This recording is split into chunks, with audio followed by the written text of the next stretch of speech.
O Senhor esteja convosco, Ele está no meio de nós. Proclamação do Evangelho de Jesus Cristo segundo Lucas. Glória a vós, Senhor.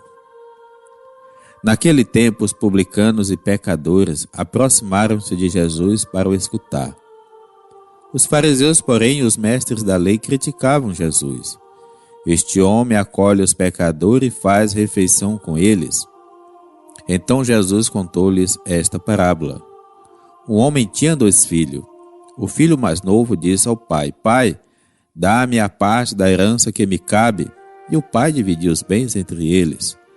Poucos dias depois, o filho mais novo juntou o que era seu e partiu para um lugar distante.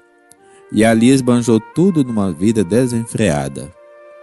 Quando tinha gasto tudo o que possuía, houve uma grande fome naquela região e ele começou a passar necessidade. Então foi pedir trabalho a um homem do lugar, que o mandou para o seu campo cuidar dos porcos. O rapaz queria matar a fome com a comida dos porcos, mas nem isso lhe era permitido. Então caiu em si e disse: Quantos empregados do meu pai têm pão com fartura e eu aqui morrendo de fome? Vou-me embora e vou voltar para o meu pai e dizer-lhe: Pai, pequei contra Deus e contra ti, já não mereço ser chamado teu filho. Trata-me como um dos teus empregados. Então ele partiu e voltou para o seu pai. Quando ainda estava longe, seu pai o avistou e sentiu compaixão. Correu-lhe ao encontro, abraçou-o e cobriu-o de beijos. O filho então lhe disse: Pai, pequei contra Deus e contra ti, já não mereço ser chamado teu filho. Mas o pai disse aos empregados: Trazei depressa a melhor túnica para vestir meu filho, e colocai um anel no seu dedo e sandália nos pés. Trazei o novilho gordo e matai-o. Vamos fazer um banquete, porque este meu filho estava morto e tornou a viver, estava perdido e foi encontrado. E começaram a festa. O filho mais velho estava no campo. Ao voltar, já perto de casa, ouviu música e barulho de dança. Então chamou um dos criados e perguntou o que estava acontecendo. O criado respondeu: É teu irmão que voltou. Teu pai matou o novilho gordo porque o recuperou com saúde. Mas ele ficou com raiva e não queria entrar. O pai, saindo, insistia com ele. Ele, porém, respondeu ao pai: Eu trabalho para ti há tantos anos, jamais desobedeci a qualquer ordem tua, e tu nunca me deste um cabrito para eu festejar com meus amigos. Quando chegou este teu filho, que esbanjou teus bens com prostitutas, matas para ele o novilho gordo. Então o pai lhe disse: Filho, tu estás sempre comigo, e tudo o que é meu é teu. Mas era preciso festejar e alegrar-nos, porque este teu irmão estava morto e tornou a viver, estava perdido e foi encontrado. Palavra da salvação. Glória a vós, Senhor. Irmãos e irmãs, sejam todos bem-vindos e bem-vindas ao 4º domingo da Quaresma. O capítulo 15 do Evangelho de Lucas é o coração de todo o Evangelho. No seu centro, Lucas reuniu 3 parábolas. Elas ilustram o mesmo tema: participar da alegria de Deus que agora, por meio de Jesus, acolhe e salva os pecadores. O amor e a bondade de Deus visíveis em Jesus libertam as pessoas de suas misérias, da solidão e do desespero. O Evangelho de Lucas é considerado o Evangelho dos grandes perdões. A parábola do filho pródigo é sua obra-prima. É provavelmente a mais famosa das parábolas de Jesus. Além de ser um clássico de instituição espiritual, é uma joia literária. Com ela, Jesus ilustra a importância da aceitação viável no reino de Deus. Fala do acolhimento prestado pelo Pai ao pecador. Primeiramente aparece publicanos e pecadores. Podemos observar que junto com Jesus estavam os publicanos, que não são os cobradores de impostos considerados impuros diante da lei. Pecadores era uma expressão utilizada para designar pessoas que levavam vida imoral, tais como adúlteros e falsificadores.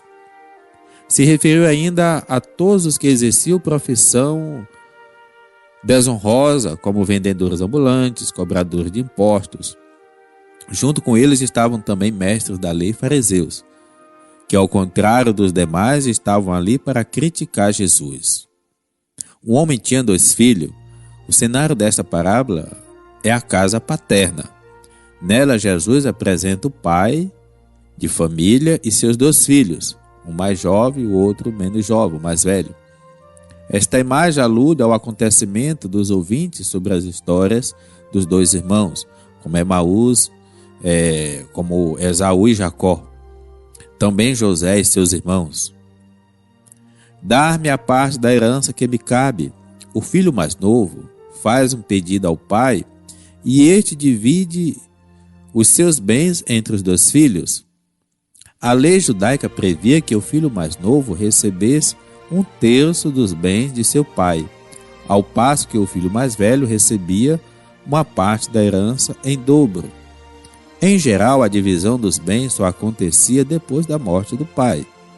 E havia cláusulas na lei tradicional quando a parte era retirada antes da hora. Mas, mesmo conhecendo esses dados, o pai consente o pedido. Cuidar dos porcos. Em terra longínqua, o filho mais novo perde tudo e fica na miséria. A única coisa que lhe resta é trabalhar num chiqueiro para cuidar dos porcos.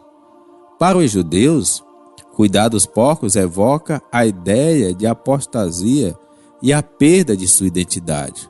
O porco era o animal mais usado nos sacrifícios gregos e romanos. Do ponto de vista judaico, comer carne de porco era sinônimo de paganismo e apostasia do judaísmo. Era o cúmulo da degradação para um judeu, pois o porco era um animal impuro. Portanto, o moço torna-se impuro, perde a sua dignidade. A sua situação é tão deplorável que ele está abaixo dos porcos, porque os porcos comem e ele não pode nem matar a fome com as bolotas que alimentavam os porcos, ou seja, uma humilhação, pois os porcos gozam de melhor condição do que ele. Vou procurar meu pai. Eis aqui o grande ensinamento, um ato penitencial. Ele planeja, volta para a casa do pai, e lá está o pai, com o coração também esperançoso para acolher aquele filho. O filho até faz o seu pedido de perdão, mas o maior desejo do pai é devolver para aquele filho a sua dignidade, anel, sandália nos pés, roupa, e promove a festa da alegria, a festa do acolhimento. Mas o filho mais velho representa todas as pessoas que não se alegram com a conversão do próximo, embora vivam a vida aparentemente certinha, mas é um certinho que não perdoa, é um certinho que quer impor seu modelo e, portanto, está longe da conversão. O pai misericordioso tem os 2 filhos. O sentimento desses 2 filhos corre o risco de estar dentro de cada um de nós. Quando nós não sabemos administrar as bênçãos que Deus nos dá, quando nós queremos impor o nosso modelo de vida ao próximo, ainda que ele seja incoerente, principalmente aprendamos do Pai misericordioso, para que a misericórdia de Deus nos alcance e dela nós possamos dar ao próximo aquilo que recebemos de Deus: acolhimento, amor, carinho. E se cairmos como o filho mais novo, que a gente tenha coragem de levantar. E se o nosso comportamento for como o do filho mais velho, que a conversão nos alcance. Deus nos abençoe em nome do Pai, do Filho e do Espírito Santo. Amém.